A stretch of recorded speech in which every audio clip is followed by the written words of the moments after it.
পুত্ৰ হইলে যান 21 পুৰুষ তোমাৰ কৰিলা উদ্ধাৰ। আজিৰ দৰে তোমাৰ নিচিনা পুত্ৰ, পুত্ৰ শব্দৰ অৰ্থ আকৌ উভয়লিংগ। ছোৱালীজনীকো কোৱা হৈছে, ল'ৰাটোকো কোৱা হৈছে, হয় নহয়? পুত্ৰ শব্দৰ অৰ্থ আচলতে পৌত্ৰ। ছোৱালীজনীক যদি আপুনি কৃষ্ণৰ ভক্তি কৰাবলৈ শিকালে বা ভগৱানৰ ভক্তিটো শিকালে, ভগৱানৰ ভক্তি কৰিবলৈ শিকালে, গুৰু ভক্তি কৰিবলৈ শিকালে, তেতিয়া সেই ছোৱালীজনীয়ে যিটো বংশত উৎপন্ন হৈছে, সৃষ্টি হৈছে, সেই কুলটো উদ্ধাৰ হ'ল। আৰু য'ত বিয়া হৈ গুচি যাব সেই কুলটো তেওঁ উদ্ধাৰ কৰিব। গতিকে ভগৱানে নিৰ্হিংসই কৈছে যে তই হেন বৈষ্ণৱ পুত্ৰ বুলি যা। 21 পুৰুষ মানে হৈছে ভৱিষ্যতৰ 14 পুৰুষ আৰু বৰ্তমানৰ 7 পুৰুষ তুমি উদ্ধাৰ কৰিবা। এই যিটো নাম নেৰৈ মুখে পাইলা মুখ্য মহাসুখে, জানা কৃষ্ণ তুষ্ট ভৈলা তাৰ, গুৰু ভৈলা জগতৰ কৰিলে কহি তুনাৰ, কোটি কোটি পুৰুষ উদ্ধাৰ। বোলে 21 পুৰুষ 22 পুৰুষ বাদ দিয়া, কোটি কোটি পুৰুষ উদ্ধাৰ কৰিবলৈ যাৰ ইচ্ছা আছে বোলে নাম পততে স্মৰণ কৰা, হয় নহয়? এতিয়া আপোনালোকক আমাক মহাপুৰুষ গুৰুজনে ডাঙৰ লাইচেঞ্চ এখন দি থৈছে। গতিকে সেই নামত আশ্ৰয় কৰি জীৱবিলাক তৰণ হ'ব লাগিব।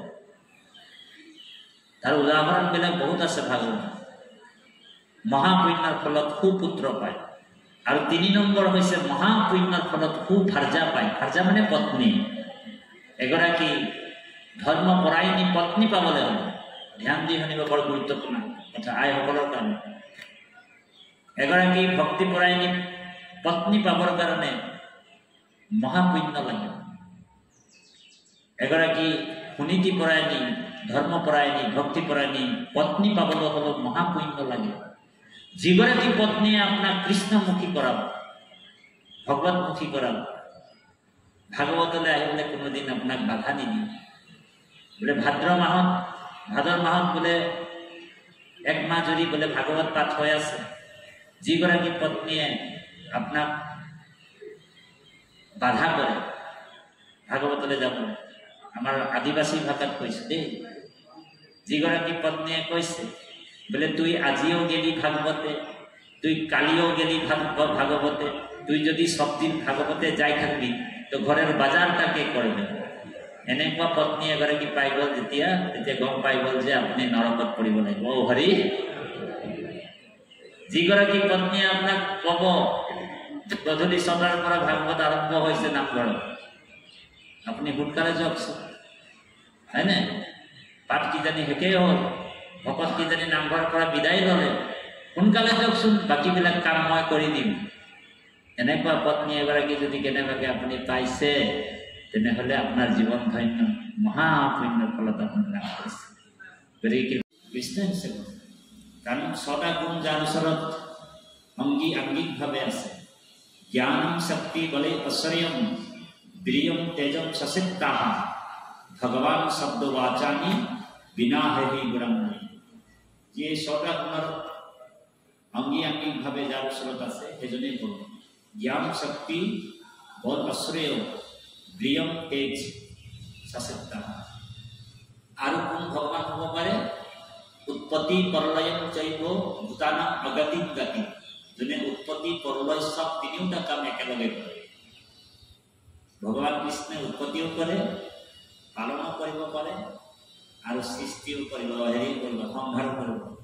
সেইকাৰণে এই জয় জয় কৃষ্ণ কৃপাময় মহেশ্বৰ, যাৰ আজ্ঞা হিৰে বহে ব্ৰহ্মা হয়নে? সেইজন ভগৱান কৃষ্ণৰ চৰণত আপুনি মই শৰণাপন্ন কৰোঁ, আৰু সেইজন কৃষ্ণ চৰণতে তীৰ্থৰ দেৱতাই সদায় বন্দন কৰে, পালন কৰে। তাৰ ওপৰত এটা কাহিনী কওঁ। ভস্মাসুৰ নামৰ এজন অসুৰ আছে। তেনেহ'লে কিমান ধুনীয়া হ'ব, ইমান ধুনীয়া ৰূপ ধৰি কিনি ভগৱান বহি গ'ল গছৰ মুঠাত। ইফালে অসুৰটো খেদি খেদি আহি আছিলে দেৱাদিদেৱ মহাদেৱক। মহাদেৱটোক গাই 15 ধ্যান, পাই গ'ল এজন তিৰোতা। অসুৰটোৱে শিৱক পাহৰি কিনি ভগৱানৰ ফালে চাই কিনি কৈছে, হে নাৰী, হে বোলে পৰম সুন্দৰী, তোমাৰ বোলে ঘৰ ক'ত, তোমাৰ মা দেউতাৰ নাম কি, আৰু এই হাবিয়ে জংঘলে অকলে অকলে কি কৰিছা? তেতিয়া ভগৱানে মিচিককে হাঁহি মাৰি কৈছে, হে অসুৰৰাজ, বোলে মোৰ মা দেউতা, মোৰ ঠিকনা বোলে নাই, মোৰ এড্ৰেছ নাই। তো অসুৰটো ভাল পাই, যাৰ বোলে এড্ৰেছেই নাই, অ হৰি এড্ৰেছেই যদি নাই তেনেহ'লে তাক মই লগে লগে প্ৰস্তাৱ ৰাখিয়ে দিম, মই তোমাক কি বনাব বিচাৰিছো? অৰ্ধাংগিনী বনাব বিচাৰিছো। আৰু তাৰপিছত ভগৱানে মিচিককে হাঁহিছে, বোলে ময়ো তোমাক বোলে প্ৰিয়তম বনাব বিচাৰিছো, কিন্তু এটা চৰ্ত আছে। ভগৱানে কৈছে এটা চৰ্ত আছে। বোলে কি চৰ্ত? তুমি কেনেবাকে, মোৰ মা দেউতাই কৈ গৈছে, তুমি তাৰ লগত বিয়া হৈ যাবা, যিজন মানুহে, যিজন পুৰুষে তোমাক নৃত্যত পৰাস্ত কৰিব পাৰে, সেইজনৰ তুমি স্বামী বৰণ কৰিবা, তাৰ লগতে বিয়া হৈ গুচি যাবা। তাৰপিছত অসুৰটোক কৈছে যে, এই অসুৰৰাজ, তুমি যদি মোক নৃত্যত পৰাস্ত কৰিব পাৰিবা, তেনেহ'লে মই তোমাৰ লগত বিয়া হৈ গৈছো। অসুৰটোৱে কৈছে, মইতো নৃত্য চিত্ৰ কৰিব নাজানো। তেতিয়া ভগৱান মিচিককে হাঁহি মাৰি কৈছে, তইহে নাজানো, মই তোমাক শিকাই দিম। অসুৰটোৱে ভাল পাই তালে তালে নাচিবলৈ আৰম্ভ কৰিলে।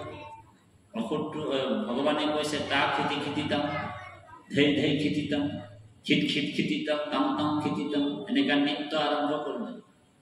আৰু নাচি আছে, নাচি আছে, নাচি থাকোঁতে থাকোঁতে অসুৰটো বিভোৰ হৈ গুচি গ'ল, পাহৰি গ'ল নিজকে। খিট খিট খিটিতাম, ধাম ধাম খিটিতাম, দাম দাম খিটিতাম, খিট খিট খিটিতাম, এনেকৈ নাচি থাকোঁতে এইফালে খিট খিট খিটিতাম যেতিয়া কৰি দিলে, অসুৰটোও খিট খিট খিটিতাম কৰি দিলে। তাৰপিছত হৰি হাতটো ৰাখি দিলে, ভগৱানৰ হাত ৰাখি দিলে, বিভোৰ হৈ গ'ল, অসুৰটো পাহৰি গ'ল। নচাই নচাই নচাই যেতিয়া খিট খিট খিটিতাম কৰি দিলে, অসুৰটোও খিট খিট খিটিতাম, হৰি ৰাম হৈ গ'ল। যেতিয়া ভস্ম হৈ গ'ল, নিজে শিৱটো গছৰ ধৰা হৈ আছিলে, ওলাই আহিলে আৰু কৈছে, বোলে মা কচোন, বোলে তোৰ কাৰণে বাচিবি বুলি কৈছে মহাদেৱ। ভগৱানে কৈছে, তই এনেকুৱা বৰ দিবি আৰু, বোলে আৰু নিদিম, বোলে মা কচোন আৰু এনেকুৱা বৰ দিবি।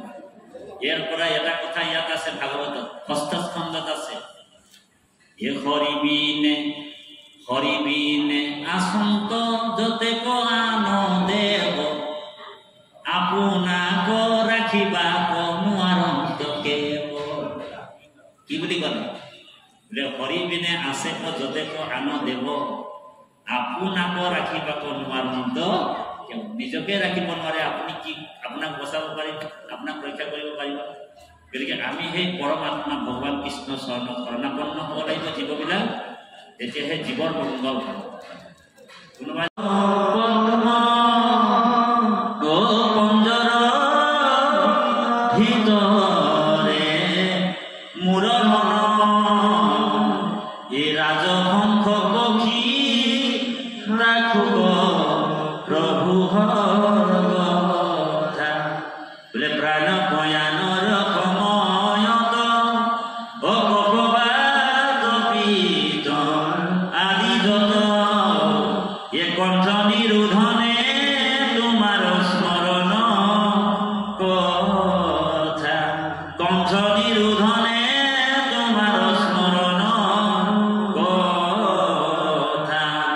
কৃষ্ণ কৃষ্ণ কৃষ্ণ। প্ৰভু সমস্ত আমি